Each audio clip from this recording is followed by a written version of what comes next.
नमस्कार। News nation digital के हमारे स्पेशल एपिसोड खबरें दुनिया की में आपका स्वागत है। मैं हूं सुमित कुमार दुबे। 2 साल पहले रूस यूक्रेन युद्ध चरम पर था और इस जंग की चिंगारी पूरी दुनिया में वर्ल्ड वॉर 3 फैला सकती थी। उस वक्त दुनिया के 2 न्यूक्लियर पावर वाले देश और कट्टर दुश्मन देश यानी भारत और पाकिस्तान के बीच एक ऐसी घटना घटी थी जो वाकई विश्व युद्ध करा सकती थी। मार्च 2022 में भारत की एक क्रूज मिसाइल पाकिस्तान में घुस गई थी और पाकिस्तान के मियां चन्नू इलाके में जाकर गिरी थी। बाद में भारत की ओर से बताया गया कि यह मिसाइल गलती से दाग दी गई थी, लेकिन इस सवाल ये था और बेहद अहम सवाल था कि आखिरकार वो कौन सी गलती थी और किसकी गलती थी जिसके चलते ब्रह्मोस जैसी खतरनाक मिसाइल पाकिस्तान पर हमला करने के लिए घुस गई। इस सवाल का जवाब अब मिल गया है।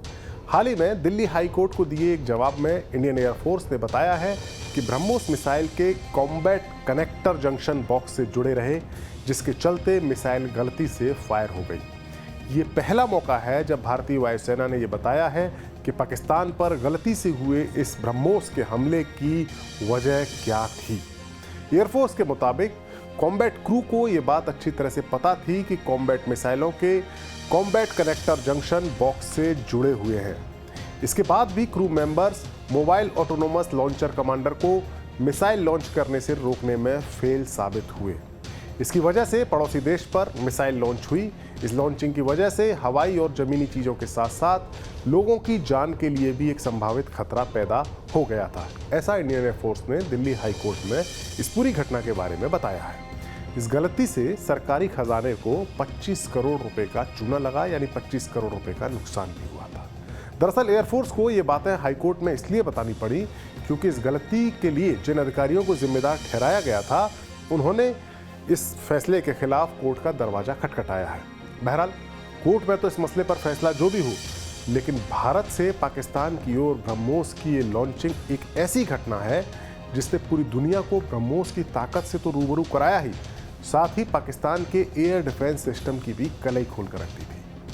9 मार्च 2022 पाकिस्तान के खानेवाल जिले के कस्बे मियां चन्नू में जाकर गिरने से पहले ये ब्रह्मोस मिसाइल तकरीबन 7 मिनट तक हवा में रहेगी और उन 7 मिनट तक पाकिस्तान की सांसें भी अटकी रही, क्योंकि पाकिस्तान को लगा कि कहीं भारत ने हमला तो नहीं कर दिया। भारत के अंबाला के पास के एक सेंटर से गलती से मिसाइल टेस्टिंग के दौरान फायर हो गई थी। गनीमत की बात यह थी कि इस मिसाइल में कोई वॉरहेड नहीं लगा था, लिहाजा जब ये मिसाइल मियां चन्नू के इलाके में गिरी तो जान माल का कोई नुकसान नहीं हुआ। लेकिन भारत की इस गलती ने पाकिस्तान के पूरे एयर डिफेंस सिस्टम की पोल को खोलकर रख दिया। पाकिस्तान आर्मी ने यह तो दावा किया कि उसने भारत के हिसार सेंटर के पास से एक सुपरसोनिक स्पीड से आते हुए एक प्रोजेक्टाइल को ट्रैक किया था, लेकिन पाकिस्तान अपनी ओर आते हुए इस प्रोजेक्टाइल यानी ब्रह्मोस मिसाइल को इंगेज नहीं कर सका, या अगर दूसरे शब्दों में हम कहें, पाकिस्तान अपनी ओर आते हुए इस खतरे को देखकर भी उस पर हमला करके उसको बर्बाद नहीं कर सका। और यही बात पाकिस्तान की पेशानी पर पसीना ला रही है।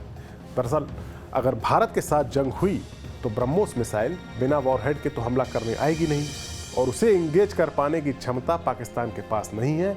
इसका खुलासा इस वाकये से हो गया। पाकिस्तान ने चीन से HQ-9 नाम के एयर डिफेंस सिस्टम को खरीदा है, लेकिन ब्रह्मोस को इंगेज कर पाना यानी उसे नष्ट कर पाना उसके बस की बात भी नहीं है। 9 मार्च 2022 को हुए इस वाकये ने पाकिस्तान की पोल तो खोली, लेकिन उसे ब्रह्मोस का वो मलबा हासिल हो गया जिस पर उसने अपने इंजीनियर्स को रिसर्च करने के लिए लगा दिया है। यही नहीं, पाकिस्तान की ओर से भारत में ब्रह्मोस या भारत के बाकी मिसाइल प्रोजेक्ट्स और भारत के जो मिसाइल्स के डेवलपमेंट के जो प्रोग्राम चल रहे हैं, उससे जुड़े वैज्ञानिकों की जासूसी करने का भी काम पाकिस्तान ने किया है, और पाकिस्तान के एजेंट्स ब्रह्मोस का सीक्रेट हासिल करने की कोशिश कर रहे हैं। अब हम आपको बताते हैं कि भारत की ब्रह्मोस मिसाइल कितनी घातक है जिसने पाकिस्तान को परेशान किया है। ब्रह्मोस एक ऐसी सुपरसोनिक क्रूज मिसाइल है जिसके इस्तेमाल भारत की सेना के तीनों अंग यानी इंडियन एयरफोर्स, इंडियन आर्मी और इंडियन नेवी तीनों करते हैं। इस घातक मिसाइल को भारत और रूस ने एक साथ मिलकर तैयार किया है। शुरुआत में इस मिसाइल की रेंज महज 290 किलोमीटर तक रखी गई थी, लेकिन बाद में इसे बढ़ाकर 300 से 400 और 400 किलोमीटर से भी आगे का कर दिया गया है। ब्रह्मोस मिसाइल की जो अधिकतम स्पीड है यानी मैक्सिमम स्पीड है, वो ध्वनि की गति से 3 गुना यानी मैक 3 के आसपास है। यानी यह मिसाइल आवाज़ की गति से 3 गुना अधिक तेज़ी से अपने टारगेट पर जाकर वार करने में सक्षम है, और इसकी यही तेज़ी पाकिस्तान के लिए मुसीबत बन गई है। इंडियन एयरफोर्स ने, क्योंकि ये मिसाइल इंडियन एयरफोर्स की तरफ से छोड़ी गई थी, गलती से जो लॉन्च हुई थी, इस सुपरसोनिक मिसाइल को इंडियन एयरफोर्स ने सुखोई 30 MKI फाइटर जेट के साथ इंटीग्रेट भी कर दिया और ये एक ऐसा घातक कॉम्बिनेशन तैयार किया है जिसने ब्रह्मोस की मारक क्षमता को कई गुना बढ़ा दिया है। एयरफोर्स के लिए तैयार की जा रही ब्रह्मोस की रेंज को 500 किलोमीटर तक बढ़ाए जाने की उम्मीद है, ऐसा कहा जा रहा है। सुखोई 30 फाइटर जेट की रेंज 1500 किलोमीटर की है, यानी इन दोनों को अगर मिला दिया जाए तो सुखोई 30 से जो ब्रह्मोस मिसाइल दागी जाएगी उसकी मारक क्षमता कई गुना बढ़ जाती है और पाकिस्तान के भीतर मौजूद सभी छोटे बड़े टारगेट ब्रह्मोस की जद से बाहर नहीं जा सकते। यहाँ तक कि चीन जैसे मुल्क के भी अंदरूनी इलाके के बहुत सारे टारगेट्स ब्रह्मोस की जद में आ जाते हैं। इसीलिए अब ब्रह्मोस को एक टैक्टिकल वेपन नहीं कहा जा रहा, बल्कि उसको एक स्ट्रेटेजिक हथियार कहा जा रहा है। इसका एक छोटा वर्जन भी तैयार किया जा रहा है जिसे मिराज 2000 और मिग 27 जैसे हल्के विमानों के साथ इंटीग्रेट किया जा सके। यानी इंडियन एयरफोर्स की फ्लीट में के जो लड़ाकू विमान हैं उनको ब्रह्मोस के रूप में एक ऐसा ब्रह्मास्त्र मिल रहा है जिसकी काट खोजना भारत के दुश्मनों और खासतौर से पाकिस्तान के लिए काफ़ी मुश्किल है और ये साबित भी हुआ है। पाकिस्तान का एयर डिफेंस सिस्टम कितना कमज़ोर है ये बात अब पूरी तरह से दुनिया के सामने आ चुकी है। हमारा ये वीडियो आपको कैसा लगा? कमेंट बॉक्स में जाकर अपनी राय हमें ज़रूर बताएं। नमस्कार।